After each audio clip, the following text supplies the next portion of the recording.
half being the winning number most likely. If MVL wins though, he wins it outright, guaranteed, and he goes most likely for his Nyadorf here. So this could be fireworks on the board. It could be. It's likely to be Tsydypov in a must-win situation. He's going to play something aggressive here. This knight back to b3 line, I never really understood.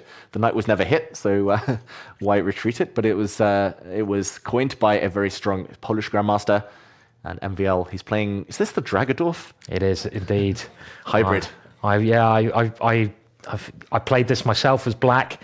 It's a mix between the dragon and the Nyadorf, and you get a very flexible sort of position here where you don't necessarily castle. You can even bring the rook up and you try to get chances on the queen side. Very interesting stuff. This is a very, very sharp position, David.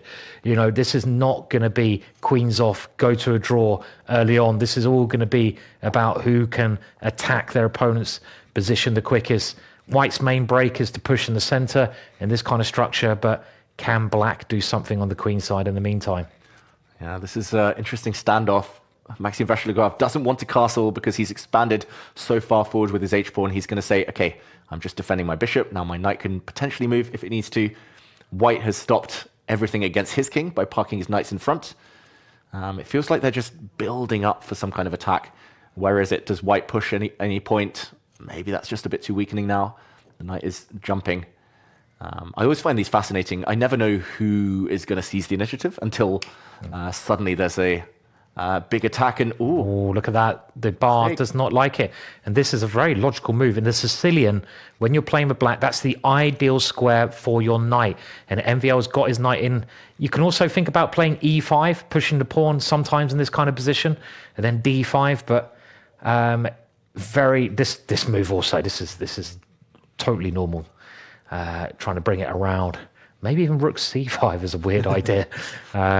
Maybe not for a blitz game, I don't know. But you're trying to get as black all your pieces in. White hasn't really improved his position, but it seems like black, MVL has improved his position a lot. Yeah, Tsydypov losing the thread. Like, retreating is very rarely a good idea in these open Sicilians, and it wasn't positional enough that he had the time and luxury to do that. This is a nice move. He's threatening a5 since the rook was defending the pawn there on b5, and that white queen looks almost trapped. And look at that rook now, David. That rook is so strong. It comes all the way across. And this e5 move is another break here with maybe d5 coming up next. This is a lot of pressure for... Could MVL be winning this week's Titled Tuesday? If he wins this game, he wins it outright. Counter-strike, though. a4.